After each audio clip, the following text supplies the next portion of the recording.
നിയമസഭ ഇന്നലെ സത്യത്തിൽ കത്തിജ്വലിച്ചു എന്ന് തന്നെ വേണം പറയാൻ.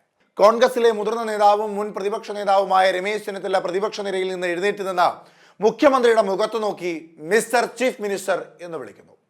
മിസ്റ്റർ ചീഫ് മിനിസ്റ്റർ എന്ന വിളിച്ചുകൊണ്ട് കേരളത്തിലെ നിലവിലുള്ള ദാരുണമായ അവസ്ഥയെപ്പറ്റി ബോധ്യപ്പെടുത്തുമ്പോൾ അതേ മുഖ്യമന്ത്രി മറുതലക്കലിരുന്നു കൊണ്ട് എന്തിനാണ് കേരളത്തിന്റെ അവസ്ഥ മനസ്സിലാക്കാതെ നിരന്തരം ഇങ്ങനെ മിസ്റ്റർ ചീഫ് മിനിസ്റ്റർ എന്ന് പറഞ്ഞുകൊണ്ട് ചോദ്യങ്ങൾ ഉന്നയിക്കുന്നത്? നിങ്ങൾ കേരളത്തിന്റെ അവസ്ഥ മനസ്സിലാക്കുവാൻ ശ്രമിക്കൂ എന്ന് മുഖ്യമന്ത്രി പിണറായി വിജയൻ ആവശ്യപ്പെടുമ്പോൾ തൊടുത്തുവിട്ട ബാണം പോലെ പ്രതിപക്ഷ നേതാവ് വി ഡി സതീശൻ തക്കതായ മറുപടിയും നൽകുന്നുണ്ട്.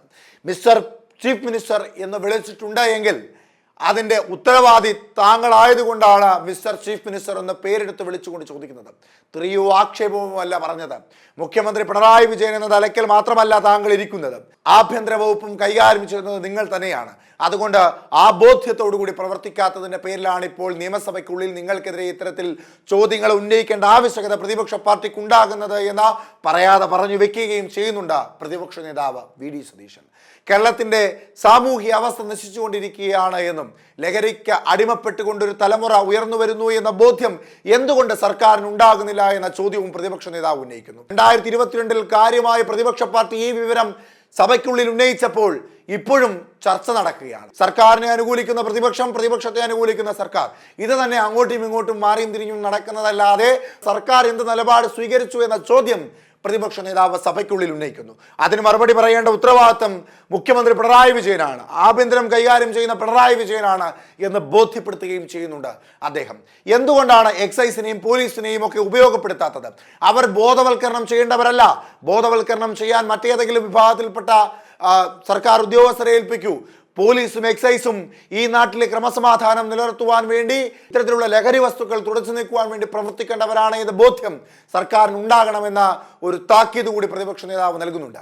കൂടാതെ ഒരു കാലത്ത് കേരളത്തിൽ മുഴുവൻ വിപത്തായി ഉണ്ടായിരുന്ന പിടികൂടുകയും അവരെ ശക്തമായി എതിർക്കുകയും ചെയ്യുന്നു. അതിൻ്റെ സോഴ്സ് കണ്ടെത്തി അവിടെ പോയി അത് ഇല്ലാതാക്കുകയും ചെയ്തതിന് ശേഷം കേരളത്തിലേക്ക് സ്പിരിറ്റ് ഒഴുക്കേണ്ട എന്ന തീരുമാനം സ്പിരിറ്റ് ലോബികൾ എടുത്ത ഒരു കാലഘട്ടം കേരളത്തിലുണ്ടായിരുന്നു. അത്തരത്തിൽ ഈ നാട്ടിലേക്ക് കഞ്ചാവ് ഇറക്കുമതി ചെയ്യുന്നവരെ പിടികൂടണമെന്ന ആവശ്യം പ്രതിപക്ഷ നേതാവ് ഉന്നയിക്കുമ്പോൾ ഒരു കാര്യം കൂടി പറയുന്നുണ്ട്. കേരളത്തിലെ കഞ്ചാവ് ഉൽപ്പന്നം കുറയുന്നു എന്ന വകുപ്പ് തല മന്ത്രിയും പറയുന്ന സാഹചര്യത്തിൽ കഞ്ചാവല്ല കേരളത്തിൽ ഇപ്പോൾ ഒഴുകുന്നത്, MDMA പോലെയുള്ള മാരകമായ കെമിക്കൽ മയക്കുമരുന്നുകളാണ് എന്ന ബോധ്യം കൂടി സർക്കാരിന് ഉണ്ടാകണമെന്ന് അദ്ദേഹം പറയുന്നു. രൂക്ഷമായ ഭാഷയിലായിരുന്നു സർക്കാരിനെ അദ്ദേഹം വിമർശിച്ചത്. അദ്ദേഹത്തിന്റെ വാക്കുകൾ കേൾക്കാം. ഇത് കേരളം ചർച്ച ചെയ്യുക. നമ്മുടെ നിയമസഭ കേരളത്തിൻ്റെ ഒരു പരിച്ഛേദമാണ്. സാർ, ഒരു യാഥാർത്ഥ്യം നമ്മൾ അറിയണം. കേരളം വലിയ ഭീതിയിലാണ്,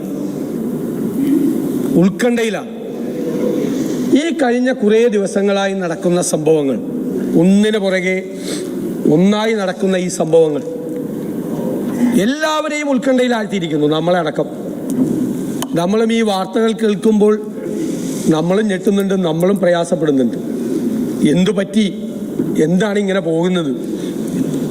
കുഞ്ഞുങ്ങളുള്ള രക്ഷകർത്താക്കൾ അതിനേക്കാൾ വലിയ ഭീതിയിലാണ്. എനിക്ക് പരിചയമുള്ള ഒരു സ്ത്രീ എന്നോട് ഫോണിൽ വിളിച്ചു പറഞ്ഞു, ഞാൻ എൻ്റെ മോനെ സംശയിക്കുകയാണ്, അവൻ തെറ്റൊന്നും ചെയ്യുന്നില്ല, പക്ഷേ അവൻ പോയി കഴിയുമ്പോൾ ഞാൻ അവൻ്റെ പുസ്തകങ്ങളും അവൻ്റെ അലമാരയും അവൻ്റെ മേശയും ഒക്കെ പോയി ഞാൻ പരിശോധിക്കുകയാണ്. ഞാൻ ചോദിച്ചു, എന്തിനാ അങ്ങനെ ചെയ്യുന്നത്? പുറത്ത് കേൾക്കുന്നത് അങ്ങനെയൊക്കെയല്ലേ, ഇപ്പം നമ്മുടെ കുഞ്ഞും ഇങ്ങനെയൊക്കെ പെടുന്നുണ്ടോ എന്നെനിക്കറിയില്ല. കുഞ്ഞുങ്ങളെ സംശയിക്കാൻ തുടങ്ങി മാതാപിതാക്കൾ. ആ രീതിയിലേക്ക് മാറുകയാണ്. കുട്ടികൾ മാത്രമല്ല, ചെറുപ്പക്കാർ, പൊതുസമൂഹത്തിൽ ഞങ്ങൾ കഴിഞ്ഞ ദിവസം പറഞ്ഞല്ലോ, വയലൻസ് വർദ്ധിച്ചു വരികയാണ്. ഒരു യാഥാർത്ഥ്യം നമ്മൾ അംഗീകരിക്കണം. നമ്മളെ കണക്കുകൾ വെച്ചല്ല പറയേണ്ടത്. കേരളത്തിൽ ലഹരി മരുന്ന് വ്യാപനം കൂടുകയാണ്, വർദ്ധിക്കുകയാണ്. ഒരു കാലത്തും ഇല്ലാത്ത തരത്തിൽ കേരളത്തിൽ ഇതെല്ലാം അവൈലബിളാണ്. ആർക്ക് വേണമെങ്കിലും 15 മിനിറ്റിനകം കേരളത്തിലെ ഏത് സ്പോട്ടിൽ വേണമെങ്കിലും ഏത് തരത്തിലുള്ള ഡ്രഗ്സും കിട്ടും. കഴിഞ്ഞ ദിവസം ബഹുമാനപ്പെട്ട എക്സൈസ് മന്ത്രി പറഞ്ഞത് കഞ്ചാവിൻ്റെ ഉപയോഗം കുറഞ്ഞു എന്നാണ്. ശരിയായിരിക്കാം. പക്ഷെ കഞ്ചാവിൻ്റെ ഉപയോഗം കുറയുമ്പോൾ MDMA-യുടെയും കെമിക്കൽ സബ്സ്റ്റൻസിൻ്റെയും സിന്തറ്റിക് ഇതിൻ്റെ എല്ലാം കൂടിക്കൊണ്ടിരിക്കുകയാണ് ഭയങ്കരമായി. എവിടെ വേണമെങ്കിലും കിട്ടും. വലിയ ക്വാണ്ടിറ്റി കേരളത്തിലേക്ക് വരികയാണ്. ആ യാഥാർത്ഥ്യം നമ്മൾ അറിയണം. വലിയ ക്വാണ്ടിറ്റി വരികയാണ്. ഈ മയക്കുമരുന്ന് ഞാൻ കഴിഞ്ഞ ദിവസം ഞങ്ങളിത് മൂന്നാമത്തെ പ്രാവശ്യമാണ് കൊണ്ടുവരുന്നത്.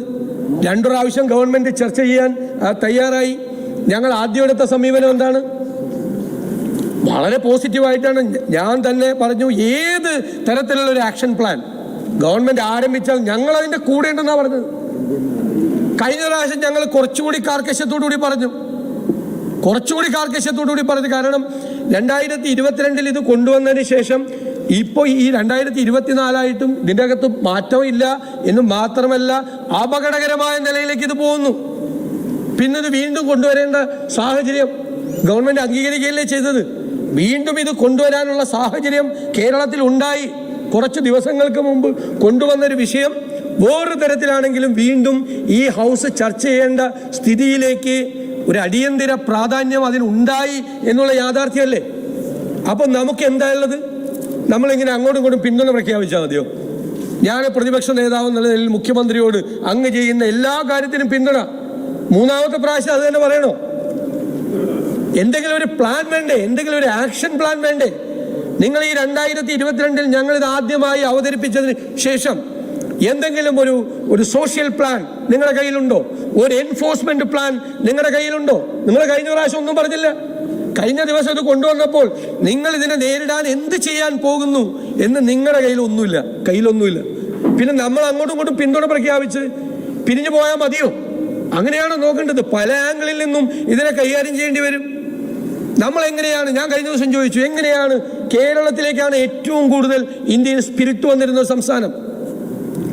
മാറി മാറി വന്ന ഗവൺമെന്റുകൾക്ക് അത് റോളുണ്ട്, അത് വരാതിരിക്കാൻ. ഇന്ന് വരുന്നില്ല, വേറെ തരത്തിൽ വരുന്നില്ല. ഔട്ട് ഓഫ് ദ വേ വളരെ കുറച്ചാണ് വരുന്നത്. എന്തുകൊണ്ടാണ്? നമ്മൾ അന്ന് സ്പിരിറ്റ് കൊണ്ടുവന്നിരുന്ന ആളുകൾ ഇവിടെ കൊണ്ടുവരുന്നത് പിടിക്കുമ്പോൾ അതിന്റെ സോഴ്സ് അന്വേഷിച്ച് പോയി. കേരളത്തിലെ പോലീസ് അന്ന് ഫലപ്രദമായി എൻഫോഴ്സ്മെന്റ് നടത്തി. സോഴ്സിൽ പോയി പിടിച്ചു, സോഴ്സിൽ പോയി പലരെ അറസ്റ്റ് ചെയ്തു. അവസാനം സ്പിരിറ്റ് ലോബി തീരുമാനിച്ചു കേരളത്തിലേക്ക് ഇനി സ്പിരിറ്റ് അയക്കേണ്ടതാണ്. സാർ, ഇത്രയും വലിയ ക്വാണ്ടിറ്റി കേരളത്തിലേക്ക് വരുന്നു. ഞാൻ നിങ്ങളോട് പറയുന്നു, നിങ്ങൾ 2 IG-മാരെ ചുമതലപ്പെടുത്തും. വളരെ റെസ്പോൺസിബിൾ ആയിട്ടുള്ള, കമ്മിറ്റഡ് ആയിട്ടുള്ള 2 ഉദ്യോഗസ്ഥന്മാരെ നിങ്ങൾ ചുമതലപ്പെടുത്തി 2 റീജിയൻ കൊടുക്ക്. സദേൺ റീജിയനും നോർത്തേൺ റീജിയനും. അവർക്ക് ഫ്രീ ഹാൻഡ് കൊടുക്ക്. അവർക്ക് ഇൻഡിപെൻഡന്റ് ആയിട്ട് ഇത് ഇൻവെസ്റ്റിഗേഷനുള്ള അവസരം കൊടുക്ക്. എന്നിട്ട് പിടിക്കുന്ന ഒരു 25 കേസ് നിങ്ങൾ പിടിക്കുന്നുണ്ടല്ലോ, പിടിച്ചാൽ അത് എവിടെ നിന്നാണ് വരുന്നത്? ആരാണ് ആ നെറ്റ്വർക്കിലുള്ളത്? ഈ കണ്ണി ഏതാണ്? കണക്ഷൻ ഉണ്ടല്ലോ. ഏറ്റവും കൂടുതൽ ഇത് എവിടെ നിന്ന് വരുന്നു, എവിടെ നിന്ന് കേരളത്തിലേക്ക് ഇത്രയും വലിയ ക്വാണ്ടിറ്റി വരുന്നു എന്ന് നിങ്ങൾ ഒരു 25 കേസിൽ പിടിച്ച് അവരെ അകത്താക്കിയാൽ ഞാൻ പറയും, സ്പിരിറ്റിൽ ഉണ്ടായതുപോലെ കേരളത്തിലേക്ക് ഇനി ഡ്രഗ്സ് അയക്കണ്ട എന്ന് ഈ ഡ്രഗ്സ് ലോബി, ഈ ലഹരി മരുന്ന് മാഫിയ തീരുമാനിക്കും. അങ്ങനെ ഒരു നടപടി നിങ്ങളുടെ ഭാഗത്തുനിന്ന് ഉണ്ടായില്ല. ഞങ്ങൾ സമ്മർദ്ദം ചെലുത്തണ്ടേ? ഗവൺമെന്റ് അല്ലേ, പ്രതിപക്ഷത്തിന് ചെയ്യാൻ പറ്റുമോ? ഇത് ഗവൺമെന്റിലെ ചെയ്യാൻ പറ്റുള്ളൂ. അതുകൊണ്ടാണ് ശ്രീ രമേശ് ചെന്നിത്തല അങ്ങയുടെ നേരെ ചൂണ്ടുവിരൽ ഉയർത്തിയത്. അങ്ങ് ആഭ്യന്തര വകുപ്പിന്റെ ചുമതലയുള്ള കേരളത്തിന്റെ മുഖ്യമന്ത്രിയാണ്. പോലീസ് അങ്ങയുടെ കീഴിലാണ്.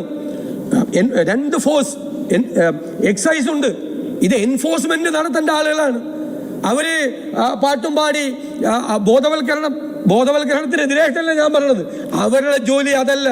അത് നിങ്ങൾ വേറെ ഏതെങ്കിലും ഡിപ്പാർട്ട്മെന്റിനെ, വിദ്യാഭ്യാസ വകുപ്പിനെയോ സാമൂഹ്യക്ഷേമ വകുപ്പിനെയോ വേറെ ആരെങ്കിലും ഏൽപ്പിക്ക്, അല്ലെങ്കിൽ വേറെ എന്തെങ്കിലും സംവിധാനം ഉണ്ടാക്ക്. ഇവരെ അവർക്ക് അതിനൊന്നും നേരമില്ല. കാരണം അവർക്ക് മര്യാദയ്ക്ക് വാഹനമില്ല, മര്യാദയ്ക്കുള്ള പോലീസ് ഫോഴ്സ് ഇല്ല. ഇപ്പൊ തന്നെയുള്ള ആള് ഞങ്ങളിവിടെ കൊണ്ടുവന്നിട്ടുണ്ടല്ലോ, ഉള്ള ജോലിയുടെ ഇരട്ടി ജോലി ചെയ്യുന്ന അവരുടെ സമ്മർദ്ദം. അപ്പൊ കൂടുതൽ ജോലി അവരെ ഏൽപ്പിക്കുകയല്ലേ. അപ്പൊ ഇത്തരം കാര്യങ്ങളൊന്നും അല്ല അവരെ കൊണ്ട് ചെയ്യിപ്പിക്കേണ്ടത്. അവരെ എൻഫോഴ്സ്മെന്റ് നടത്താൻ വേണ്ടിയിട്ട് അവർക്ക് ശക്തിയാകണം. എനിക്ക് ഓർമ്മയുണ്ട്, ഞാൻ 23 വർഷം മുമ്പ് അമേരിക്കൻ വിദേശകാര്യ വകുപ്പിന്റെ ഒരു ഡെലിഗേറ്റായി അവരുടെ ക്ഷണപ്രകാരം അമേരിക്ക സന്ദർശിച്ച സമയത്ത് 50 സംസ്ഥാനങ്ങളുള്ള അമേരിക്കയിലെ ഡെൻവർ എന്ന് പറയുന്ന ഒരു ചെറിയ സംസ്ഥാനം, അവിടുത്തെ ക്രൈമിനെ കുറിച്ചാണ് ചർച്ച. അവിടുത്തെ പോലീസ് ചീഫ് ഞങ്ങളോട് പറഞ്ഞു, 1 ലക്ഷം പേരാണ് ഇവിടുത്തെ പോപ്പുലേഷൻ, 5000 പേരാണ് പോലീസ്, 20:1 ആണ് പോലീസ് ഫോഴ്സ്. സംഭവമൊക്കെ ഓക്കെയാണ്. പക്ഷേ ഞങ്ങൾ ഭയപ്പെടുന്നത് പുതിയ ക്രൈം ഉണ്ടാകുകയാണ്. 1 ഡ്രഗ്സിൽ നിന്നുള്ള ക്രൈം, 2 സൈബർ ക്രൈം ഉണ്ടാകുകയാണ്. ഒരു കാറിൽ മുഴുവൻ ഡോളറുള്ള ഒരു പേഴ്സ് ഉപേക്ഷിച്ചിട്ട് പോയാലും ഡോളർ എടുക്കില്ല പേഴ്സിൽ നിന്ന് എടുക്കുന്നത് ID കാർഡാണ്. സൈബർ ക്രൈമാണ് വരുന്നത്. അപ്പം ഞങ്ങൾ കുറ്റവാളികൾ എങ്ങനെയാണ് അവരുടെ തന്ത്രങ്ങൾ ആവിഷ്കരിക്കുന്നത്, അതിനേക്കാൾ അഡ്വാൻസ്ഡ് ആയിട്ടുള്ള സിസ്റ്റം ഞങ്ങൾ ഡെവലപ്പ് ചെയ്യാണ്. എല്ലാ കാലത്തും നമ്മൾ കുറ്റവാളികളെ നേരിടാൻ, റാക്കറ്റുകളെ നേരിടാൻ, മാഫിയകളെ നേരിടാൻ നമ്മുടെ സിസ്റ്റത്തെ നമ്മൾ ഇംപ്രൂവ് ചെയ്യണം. ഇല്ലെങ്കിൽ അവർ അഡ്വാൻസ് ചെയ്ത് നമ്മളെക്കാളിലും മുമ്പിൽ പോകും. ഞങ്ങൾ ഇവിടുത്തെ പോലീസ് ആക്ട് ഉണ്ടാക്കാൻ സെലക്ട് കമ്മിറ്റിയുടെ ഭാഗമായി ശ്രീ കോടിയേരി ബാലകൃഷ്ണന്റെ നേതൃത്വത്തിൽ ഞങ്ങൾ ഹൈദരാബാദ് പോലീസ് അക്കാഡമിയും സ്ഥലവും സന്ദർശിച്ചപ്പോൾ മാവോയിസ്റ്റുകളെ നേരിടുന്ന അന്നത്തെ ആന്ധ്ര പോലീസിലെ തലവനുമായി ഞങ്ങൾ സംസാരിച്ചു. അദ്ദേഹം പറഞ്ഞു, നിങ്ങൾക്ക് അറിയില്ല, അവരത്രമാത്രം എക്യുപ്ഡാണ് മാവോയിസ്റ്റുകൾ. ഞങ്ങൾ ചെന്നിവരെ നേരിടുമ്പോൾ പിന്നെയാണ് അവിടുത്തെ പോലീസ് സംവിധാനം, അതിനെ നേരിടാനുള്ള പോലീസ് സംവിധാനത്തിൻ്റെ കാര്യങ്ങൾ ഇംപ്രൂവ് ചെയ്ത് അവരെക്കാളും നമ്മളെക്കാളും ബെസ്റ്റ് വയർലെസ് സിസ്റ്റം ആയിരുന്നു അവരുടെ കയ്യിൽ. അതിനേക്കാൾ ബെസ്റ്റ് വയർലെസ് സിസ്റ്റം കൊണ്ടുവന്നു, അതിനേക്കാൾ ബെസ്റ്റ് ആയുധങ്ങൾ കൊണ്ടുവന്നു, അതിനേക്കാൾ അവരെ നേരിടാനുള്ള സംവിധാനങ്ങൾ കൊണ്ടുവന്നു. ഇപ്പം നമുക്കെന്താ, നമ്മൾ കേരളത്തിലെ പോലീസൊക്കെ നല്ലതാ, പണ്ട് മുതലേ കേരളത്തിലെ പോലീസ് പ്രത്യേകതയുണ്ട്. പക്ഷേ നമ്മൾ എവിടെ നിൽക്കുന്നു? നമ്മുടെ സിസ്റ്റത്തെ നമ്മൾ അഡ്വാൻസ് ചെയ്തോ? ഇതുപോലുള്ള മാഫിയ, ഇതൊരു മാഫിയല്ലേ? ഇതാരെങ്കിലും ഒരാൾ ചെയ്യുന്നതാണോ? ഇത് വലിയ റാക്കറ്റ് അല്ലേ? ഇത് ലുക്രേറ്റീവ് ബിസിനസ്സാണ്. നിങ്ങൾ മനസ്സിലാക്കണം, കോടികളുടെ മാർജിൻ കിട്ടുന്നൊരു ബിസിനസ്സാണ്. അതുകൊണ്ടാണ് കുഞ്ഞുങ്ങളെ ക്യാച്ച് ദ യങ് എന്ന് പറഞ്ഞ് കുഞ്ഞുങ്ങളെ പിടിച്ച് അവരിതിൻ്റെ നെറ്റ്വർക്ക് വ്യാപിപ്പിക്കുകയാണ്. കേരളം പോലുള്ള ഒരു സംസ്ഥാനത്ത് ഈ പ്രാവശ്യം 5000 പേരാണെങ്കിൽ അടുത്ത ഒരു വർഷം കഴിയുമ്പോൾ 50,000 പേരായി അതിൻ്റെ നെറ്റ്വർക്ക് വ്യാപിപ്പിക്കുകയാണ്. എണ്ണം കൂട്ടുകയാണ്. എണ്ണം കൂട്ടുമ്പോഴാണ് ആ ഡിസ്ട്രിബ്യൂഷൻ്റെ ക്വാണ്ടിറ്റി കൂടുന്നത്. ഈ വർഷം 10 ടണ്ണാണ് കൊണ്ടുവരുന്നതെങ്കിൽ അടുത്ത വർഷം 100 ടൺ കൊണ്ടുവരുന്നതിനെ കുറിച്ചാണ്, ബിസിനസ് നടത്തുന്നതിനെ കുറിച്ചാണ് അവരുടെ ബിസിനസ് അവർ ആലോചിക്കുന്നത്. നമ്മൾ മനസ്സിലാക്കണം, എത്രമാത്രം എക്യുപ്ഡാണ്, എത്ര ഡിസ്ട്രിബ്യൂഷൻ നെറ്റ്വർക്കാണ്, എത്ര സംവിധാനമാണ് ഏറ്റവും എഫിഷ്യൻ്റായിട്ട്. ആ വാക്ക് ഉപയോഗിക്കാമെന്ന് എനിക്കറിയില്ല. അതാണ് അവരുടെ കയ്യിലുള്ളത്. അതുകൊണ്ടാണ് ഞാൻ പറഞ്ഞത്, നമുക്ക് എവിടെയാണ് ഡിമാൻഡ് ഉള്ളത്, ആ ഡിമാൻഡുള്ള സ്ഥലത്ത് 10 മിനിറ്റോ 15 മിനിറ്റോ കൊണ്ട് ഈ മെറ്റീരിയൽ എത്തിച്ചേരുന്ന തരത്തിലുള്ള വിതരണ സംവിധാനമാണ് നമ്മുടെ സംസ്ഥാനത്തുള്ളത്. നമുക്കതിനെ നേരിടണ്ടേ? നമ്മൾ അവിടെ പോയി മൈക്ക് വെച്ച് സെമിനാർ നടത്തിയാൽ മാത്രം മതിയോ? ഉപദേശം കൊടുത്താൽ മാത്രം മതിയോ? ഞാൻ വീണ്ടും വീണ്ടും ആവശ്യപ്പെടുന്നു, ഏറ്റവും ശക്തമായ സംവിധാനങ്ങൾ ഉപയോഗിച്ചുകൊണ്ട് ഇത് കേരളത്തിൻ്റെ പ്രയോറിറ്റിയാണ് എന്ന് മനസ്സിലാക്കിക്കൊണ്ട് നമ്മൾ ഇതിനെ നേരിട്ടേ മതിയാവും.